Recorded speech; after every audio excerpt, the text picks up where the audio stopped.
신학교 입학한 지 올해가 20주년입니다. 그래서 20주년 기념으로 저희 동기들이 내일 대전에 있는 저희 동기 목사님 교회에서 모이기로 했어요. 이번 한 주간 저희 동기 밴드에 아주 불이 났습니다. 학교 다닐 때 별별 이야기들을 다 올려놓고 같이 웃고 즐거운 시간이었는데요. 대학교 다닐 때 가장 좋은 게 뭐였냐면, 야 오늘 휴강이랬나, 이게 얼마나 좋았는지요. 가만히 생각하면 그 한 시간에 수업료가 싼 수업료가 아니었는데 휴강이라 그러면요 너무너무 좋아했던 거예요. 한 번은 이 연휴가 있었는데 그 연휴가 월요일에 끝났습니다. 그리고 화요일 하루만 학교를 나가면 또 그 주간 수요일이 학교 개교 기념일이었던가 그런 기억이 나요. 그래서 화요일날 수업을 하냐 안 하냐가 상당히 초미의 관심사였습니다. 제가 기억하기로는 우리 헬러를 가르쳤던 이광진 교수님이 계셨는데요. 얼마나 독하게 가르치셨는지요. 제 시간대에 레포트를 제출하지 않으면 그 레포트는 아무리 뒤에 잘 써와도 다 빵점이었어요. 근데 마침 그날이 그 교수님 강의가 들은 날이어서 레포트 제출이 있었는데 화요일 날이 휴강이냐 휴강이 아니냐에 따라서 웃고 웃을 동기들이 많았어요. 그런데 소문이 야 화요일 날 임시 휴강한단다. 전부 다 공강이란다. 공결 처리한다. 그러니까요 동기들이 너무너무 좋아하는 거예요. 그리고 이제 연휴의 마지막 날이 되었는데요. 그게 금요일이었죠. 금요일 날 공고가 붙기는 화요일 날 정상 수업합니다.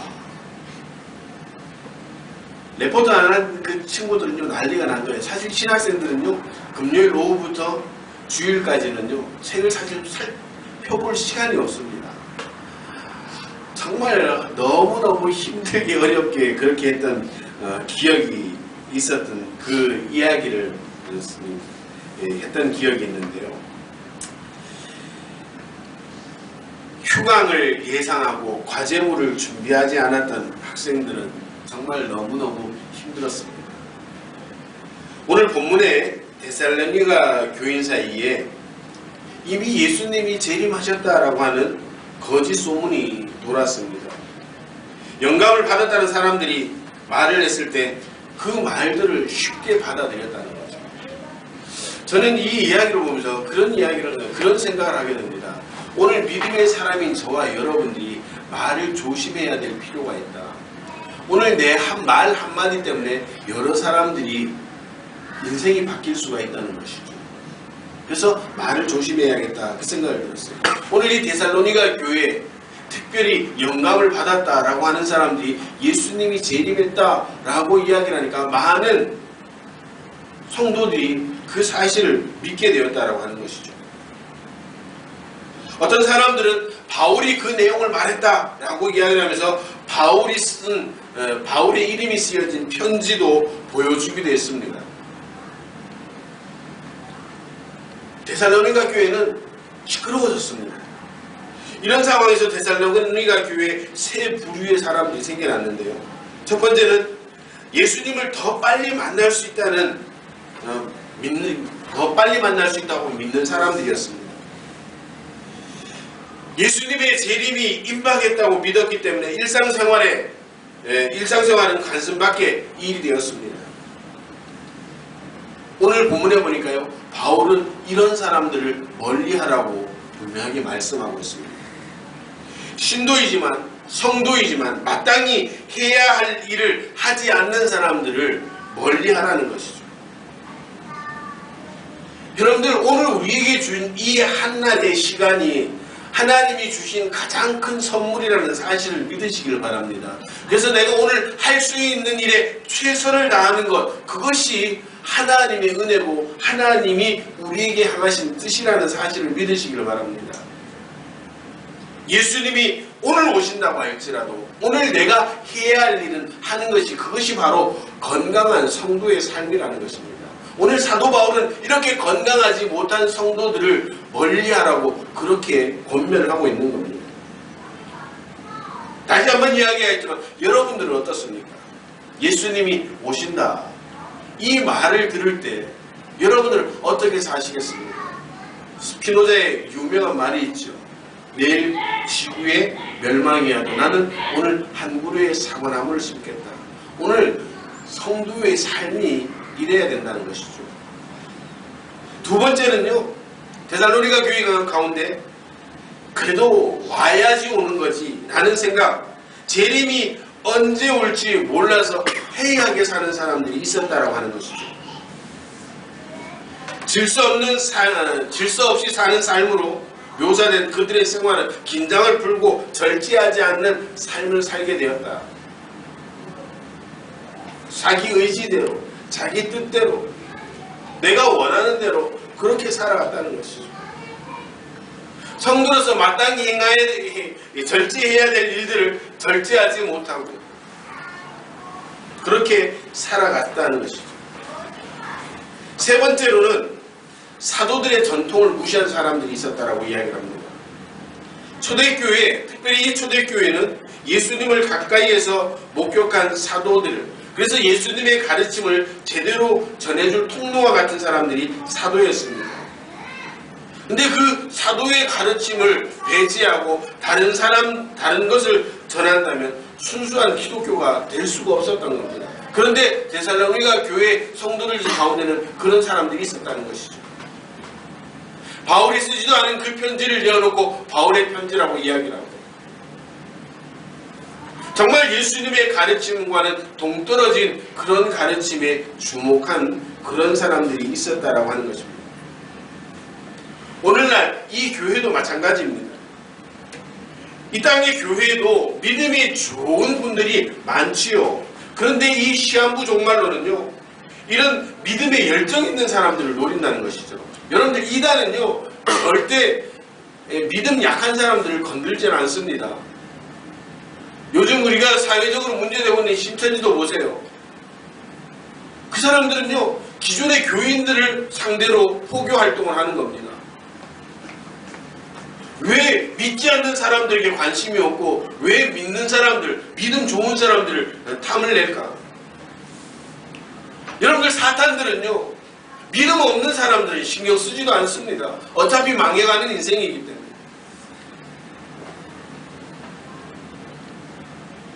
이미 예수님께서 어떤 형태가 되었든지 시한부 종말론이 불가능하다고 그렇게 생각을 하고, 사람들은 이런저런 그럴싸한 말로 예견을 하기 시작했습니다. 지난 20세기 마지막에 특히 극성부렸던 시한부 종말론은요 한국 사회에 정말 너무너무 깊은 상처를 남겼습니다. 많은 이들이 직장을 그만두고 집단으로 모여서 생활했습니다. 정해진 날을 기다리고 또 기다렸습니다. 그런데 아무런 변화가 없었죠. 그런데 직접 자신들의 눈으로 목격을 하고도 이 땅에 시한부 이 종말론이 사라지지 않고 남아있는 이유가 뭘까? 학자들의 말을 인용하는 것은 제가 좀 제 설교에 싫어하는 스타일인데 오늘은 한번 써야겠습니다. 인지부조화 이론이라는 것이 있는데요, 이것은 자기가 믿고 있거나 신뢰했던 것이 실제적으로 일어나지 않고 어긋나서 배신당하는 그 경우에요, 그런 감정들 때문에 심리적인 고통이 자신도 모르는 사이에 일어납니다. 그때 그런 갈등의 해결을 현실을 지켜야 하고 자신의 실수를 인정하기만 하면 풀려날 수는 있는데 그것을 인정하지 않는 것이죠. 1950년대에요. 미국의 사이비 단체가 대홍수로 인류가 멸망한다라는 그런 주장을 했습니다. 많은 사람들이 그 이단에 매달리는 것을 보고 만류를 했지만 많은 이들이 그것을 신봉하고 따랐습니다. 그런데 실제적으로 그런 일이 일어나지 않았습니다. 우리 같으면 어때요? 그 믿음 포기하겠죠? 아니네, 포기할 거란 말이죠. 그렇게 포기하고 현실로 돌아와야 되는데 그 사람들은 이제 오히려 교주가 그렇게 얘기했습니다. 홍수 일어난다는 건 다 거짓말이었습니다. 제가 거짓말했습니다. 라고 그렇게 얘기까지 했는데 그 교주가 거짓말을 한다라고 그 교주를 몰아내고 그 홍수가 올 거라는 믿음을 가지고 그렇게 살았다는 것이죠. 우리의 잘못된 신앙, 맹목적인 신앙이 이렇게 인지 구조와 이론을 만들어낼 수 있다고 하는 것입니다. 나는 정말 어떤 믿음을 가지고 살아가고 있는가? 정말 건강한 믿음을 가지고 살아가는가? 내가 정말 건강한 그 종말론을 가지고 살아가고 있는가? 우리가 깊이 한번 생각해 볼 수 있어야 됩니다. 그 건강함이 뭐예요? 내게 주어진 오늘의 삶을 최선을 다해서 살아가는 겁니다. 당시 데살로니가 교회는요, 기독교를 반대하는 세력의 공격이 아주 많았습니다. 그들은 격려가 필요했죠. 어려움이 얼마나 많았겠습니까? 그것을 이겨내고 버텨달라고 바울의 그 마음을 전달했어야 됐습니다. 그런데 바울에게는요, 예수님의 재림을 보지 못하고 먼저 간 믿음의 선배들, 그리고 그들을 먼저 보내고 당황해하는 남은 사람들, 그 사람들에게 재림을 어떻게 설명해야 될까? 이것이 참 큰 신학의 문제였습니다. 그리고 재림을 기다리는 성도가 어떤 삶을 살아야 되는가? 이런 삶의 답을 제시를 해줬어야 됐습니다. 바울은 자기가 직접 자신의 삶으로 해답을 제시했습니다. 오늘 본문에 보니까요, 뭐라고 이야기를 합니까? 일하지 않고 먹으려는 사람들이 있었다. 이런 사람들은 어떤 사람들이에요? 이제 예수님의 재림이 곧 오니까 아무것도 할 필요가 없다라고 생각했습니다. 대충 살다 보고 어떻게 먹고 살다 보면 주님 오시면 이것도 끝이다 라고 생각을 하고 일하지 않으려고 하는 사람들이 있었다는 것이죠. 근데 사도 바울은 그게 틀린 것이다. 오늘 주어진 하루의 삶에 최선을 다해 살아가는 것이 그것이 건강한 그리스도인이다. 그래서 바울과 그 바울을 따르던 그 전도단은 데살로니가 있을 때 무질서하지도 않았고 게으름을 피우지도 않았다라고 오늘 본문에 말씀하고 있습니다. 주님의 재림이 가까웠지만 자기에게 주어진 현재의 삶에 최선을 다했다라고 오늘 사도 바울은 그렇게 이야기를 하고 있습니다. 종말이 다가왔다고 해서 모든 질서를 무시하고 마구 살지 않았다라고 하는 것입니다. 먹고 사는 일에 공짜를 요구하지도 않았습니다. 그래서 사도 바울은 자신의 사역을 하는 동안 자비량 선교를 했다라고 우리는 잘 알고 있는 겁니다. 재물에 얽매이지 않고 스스로 열심히 일할 동기를 위해서 그렇게 최선을 다해서 주어진 일에 주어진 삶을 살았다고 하는 것이죠. 그리고 열심히 검소하게 사는 삶을 그 데살로니가 교회 성도들에게 보여주었습니다. 오늘 저와 여러분들은 어떻습니까? 정말 하나님 앞에 부끄러움 없이 살아가고 있어요. 주님의 이름을 팔아서 어떻게 덕을 볼까? 주님의 이름을 팔아서 어떻게 내가 좀 이익을 취해볼까? 그런 마음으로 살고 있지는 않습니까? 예수를 왜 믿습니까? 우리는 이 질문에 한번 심각하게 대답해 볼 수가 있어야 됩니다. 나는 예수님의 재림을 기다리고 있는 성도인가? 그냥 예수님의 이름을 팔아 적당히 살고 있는 종교인은 아닌가? 여러분들이 주일날 나와서 예배 한번 드리는 것으로 인해 여러분들의 한 주간의 삶에 그냥 평안을 위해서 오늘 이 예배를 드리고 있다면 여러분들은 반쪽짜리 그리스도인이라는 것입니다. 반쪽짜리 그리스도인의 특징이 뭡니까? 예수님의 재림에는 관심이 없습니다. 그냥 적당히 마음의 위로받고 어려움 당할 때 내가 기도해서 주님 응답만 해주시고 주님 언제 오시는지에는 관심이 없다라고 하는 것이죠. 혹 모르죠. 주님의 오심에 관심 없는 것이 아니라 조금 더 늦게 왔으면 좋겠다라고 하는 그런 마음. 지난번에 제가 말씀하셨던 마라나타 초대교회 성도들은 주님의 재림을 열렬하게 기대하고 기다리고 있었다는 겁니다. 오늘 저와 여러분들이 강림절을 지내는 이 기간 동안 정말 주님의 재림에 대해서 깊이 고민하고 기대하고 정말 하나님 앞에 그렇게 속히 오심을 기도할 수 있어야 된다라고 하는 것을 말씀드리는 겁니다.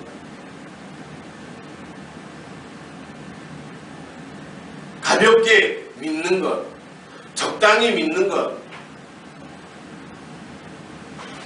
여러분들 재림을 기다리는 성도는 그렇게 적당히 믿을 수가 없다는 것이죠. 적당히 살 수가 없다는 것이죠. 오늘 내게 주어진 이 시간이 내 인생의 마지막일 수도 있다라고 하는 이런 절박한 심정을 가지고 그렇게 살아가는 것이 바로 재림을 기다리는 성도의 삶이라는 겁니다. 그런 절박한 마음 가지고 우리는 곧 오실 텐데 라는 마음으로 최선을 다해 살지 않는 것도 그것도 죄입니다. 사도 바울은 곧 올 그 주님의 재림을 열렬하게 기대하고 있었지만 자기에게 주어진 삶의 현장에서 최선을 다해 살았습니다. 다른 사람들에게 기대어 살 생각도 하지 않았습니다. 자신에게 주어진 자신이 가지고 있던 기술을 가지고 최선을 다해 살며 주님의 오심을 기다리며 많은 성도들을 이끌고 있었다라고 하는 사실을 우리는 성경을 통해 알 수가 있습니다. 여러분들은 지금 어떻게 살아가고 있습니까? 이 강림절을 보내면서 여러분들의 마음은, 여러분들의 믿음은 어떻게 가지고 살아가고 있냐 한번 생각해 보시라는 겁니다. 오늘 본문의 바울은 구원과 주님의 재림을 동시에 이야기를 하고 있습니다. 선을 행하는 것도 구원을 위함이고 재림을 기다림도 영원한 구원의 반열에 들기 위함이다라고 이야기를 하고 있습니다. 그렇다면 우리가 이 땅에 살아가는 건 아무런 의미가 없는가? 구원이랑은 상관이 없는가? 아니죠. 사실 궁극적인 목적을 본다고 한다면 예수님의 재림을 기다리는 저와 여러분들이지만 그 재림이 언제일지는 알 수 없다고 성경은 분명하게 말씀하고 있습니다. 그러면 우리는 최소한 죽어서 천국 갈 수 있는 소망을 가지고 살아가는 사람이죠. 죽어서만 천국 가야 됩니까? 이 땅에서 삶이 아무런 의미가 없습니까? 그건 아니라는 것이죠.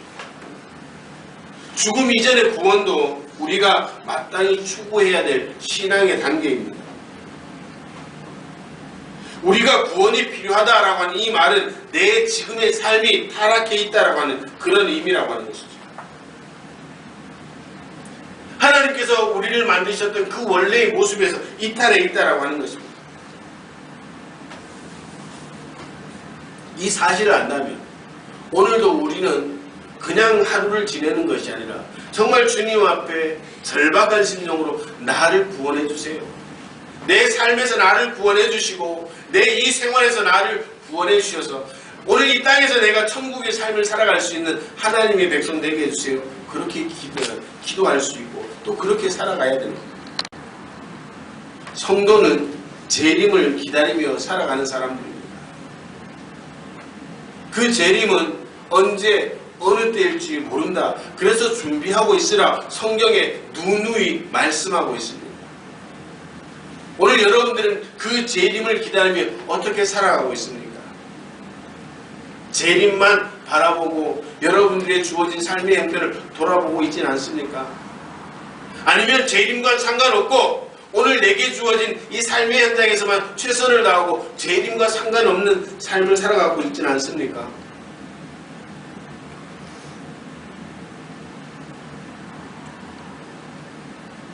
우리는 정말 오늘 주어진 이 하루, 오늘 주어진 이 생명을 안타깝게 절박함으로 살아가야 될 이유가 분명하게 있는 사람들입니다. 그 절박함이 없이 너무 풀어져서 살아가고 있거나 또 내 육신의 이익만을 위해 살아간다면 재림을 기다리는 성도의 삶이라고 결코 말할 수가 없다는 것을 우리는 분명하게 기억해야 됩니다. 사랑하는 성도 여러분, 오늘 우리는 강림절을 지내고 있습니다. 이제 곧 다가올 성탄을 마음으로 준비하고 축하하는 마음, 그렇게 감사하는 마음으로 준비하고 있습니다.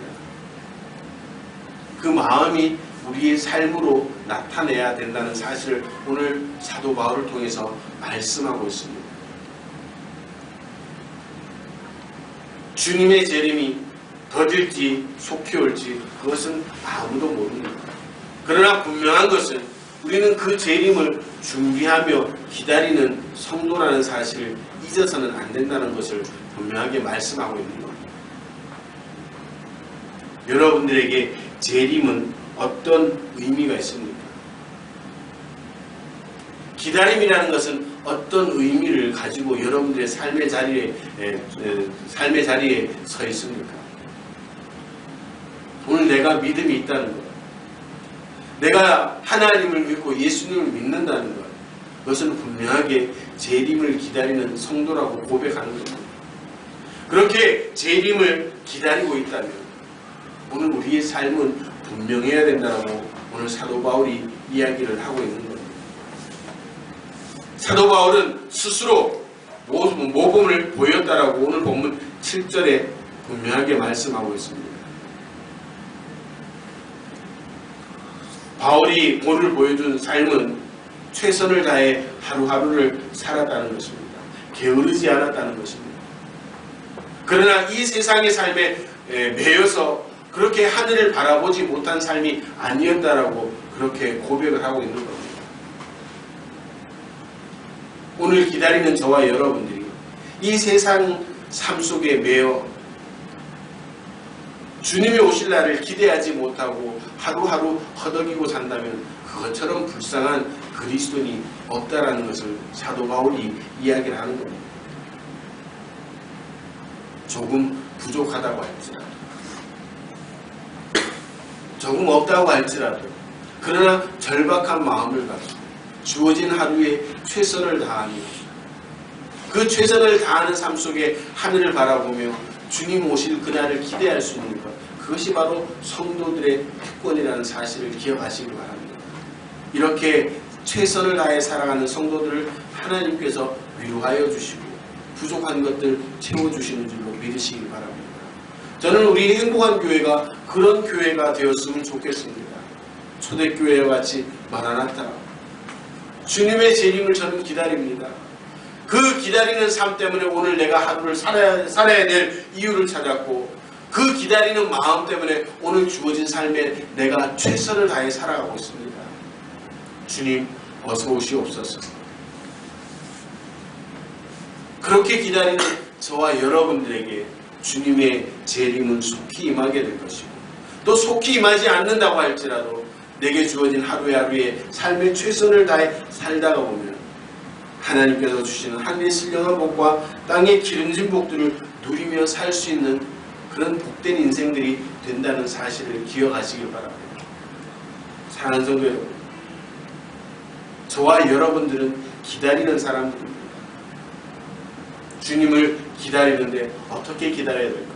오늘 사도 바울의 이 말을 통해서, 권면을 통해서 저와 여러분들이 우리의 삶을 새롭게 하고 우리의 삶에 정말 이유가 있는 기다림이 되어야 되는 줄로 믿으시길 바랍니다.